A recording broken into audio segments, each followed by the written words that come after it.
Vamos a la asambleísta de Guayas por Alianza País, Marcela Aguiñaga. El problema de la violencia intrafamiliar pasa por el seno de todas nuestras familias. Es indispensable que este debate, no solamente político, sino sobre todo de la sociedad, de las familias, de los padres, de las madres, sea justamente en el mismo sentido que han dicho algunos legisladores aquí. No solamente basta hacer una ley que pueda ser eficaz. Ojalá pudiésemos resolver todos los problemas de las sociedades con leyes. Fuera el mundo maravilloso si podríamos hacerlo así. Pero en el seno de una familia donde hay violencia, ese niño que ve ese tipo de conductas, que las asocia como conductas normales, evidentemente va a ser el próximo agresor de su pareja en su seno familiar, y esas son las cosas que tenemos que prevenir. Me sumo a algunas voces de comentarios importantísimos. Reconozco el trabajo que ha hecho la comisión, sin embargo, de ello también tengo algunas observaciones importantes. Creo que el comentario realizado por el asambleísta Samaniego es absolutamente pertinente en la diferenciación en torno a las conductas de violencia, que no puede ser tratado lo mismo las mujeres que las niñas y las adolescentes. Y en eso hay que poner mucha observación y mucha claridad en el texto del proyecto de ley. Adicionalmente a esto, quisiera hacer algunas observaciones que me parece que hay que recogerlas también en torno a algunos planteamientos que se han hecho.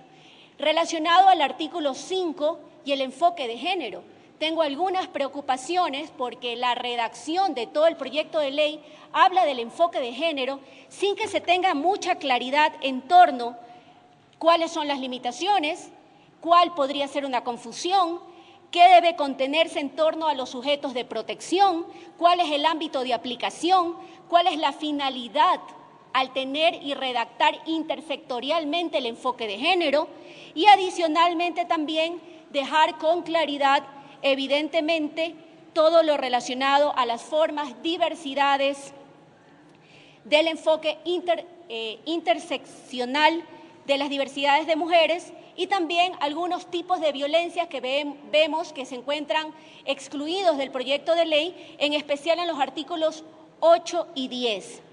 Como mujer, como asambleísta, como presidenta de la Comisión de Justicia, como política, las mujeres en política somos agredidas todos los días, no solamente desde actores políticos, desde medios de comunicación, desde editorialistas.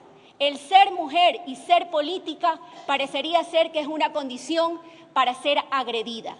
Editorialistas sexistas, editorialistas que marcan la diferencia entre cómo es tratado un político y cómo es tratado una mujer en política. Si queremos hablar de erradicar y prevenir la violencia, debemos hablar que es en todos los sectores de la sociedad, comenzando por las casas, ciertamente, comenzando por tener una cultura de paz, comenzando también por los actores políticos a rechazar entre todos, no solamente cuando se trata de nuestras bancadas, aquellas personas que son víctimas de violencia, de injurias, de calumnias, sobre todo en el caso de las mujeres, a quienes se nos tiñen nuestra inteligencia en virtud de la marca que cargamos, de la forma en cómo utilizamos nuestra cabellera, de cómo nos expresamos.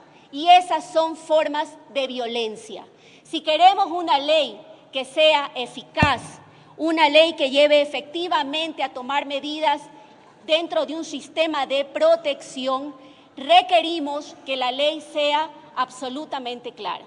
Creo que hay avances significativos en la redacción de la ley, pero también tengo ciertas preocupaciones que están redactadas en muchos de los artículos que ya he mencionado. Adicionalmente a esto, invito a la presidenta de la comisión a coordinar aquellas que son reformas al Código Orgánico Integral Penal, que está siendo tratado en la Comisión de Justicia. Y aquí pongo una alerta, presidente, y a los miembros del Consejo de Administración Legislativa, que el Código Orgánico Integral Penal tiene reserva legal, por lo cual no puede ser que a través de otras leyes se reforme el Código Orgánico Integral Penal, se tipifique conductas por fuera de esta norma que acabo de mencionar. Es indispensable que a través de la presidencia de la comisión, de esta comisión ocasional, se coordine adecuadamente con el trabajo que hace la Comisión de Justicia, que hasta ahora lamento tener que decir que no se ha realizado.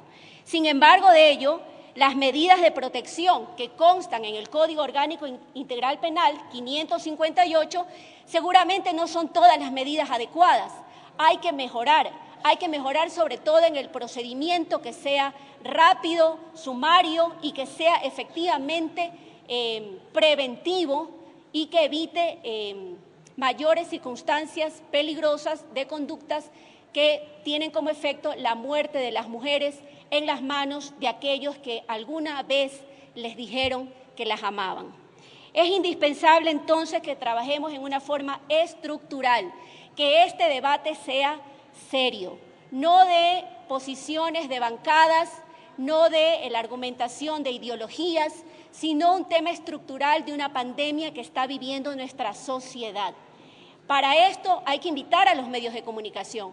Ojalá tuviéramos más foros que hablen menos de los debates internos de los actores políticos, de sus diferencias, y que hablemos ciertamente de las cosas sustantivas para la sociedad, como es que vivamos en una cultura de paz, de tolerarnos a pesar de que seamos diferentes y seamos diversos, de respetarnos aun cuando no pensemos de la misma forma. Creemos que una ley con esa mirada va a poder ser eficaz. Otra de las preocupaciones también que tengo en el ámbito del proyecto de ley es que solamente se habla de la lucha de la violencia contra las mujeres.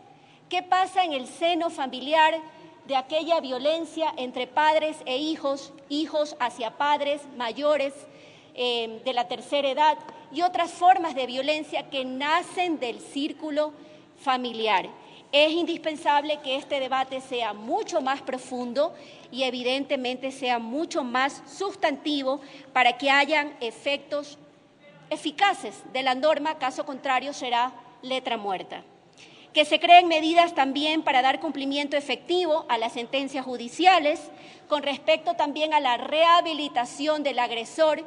Ese agresor sigue siendo el padre de esos niños, sigue siendo el esposo de esa mujer, sigue siendo el hijo de esa madre. Por lo tanto, es indispensable procesos de rehabilitación y de acompañamiento, así como la terapia integral de las víctimas de la agresión.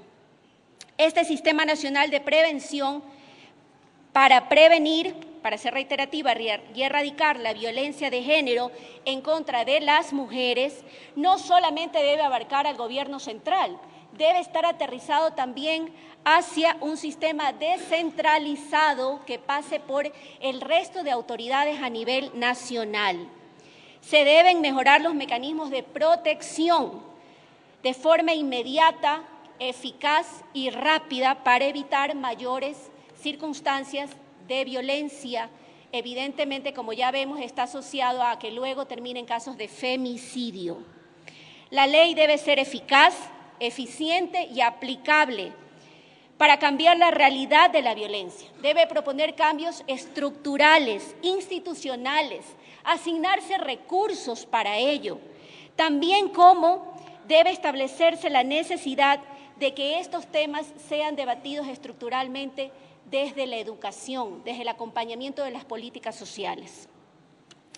Finalmente, quisiera terminar, presidente, diciendo que las mujeres, la sociedad ecuatoriana, no requiere de una ley tibia, ni una ley ineficaz.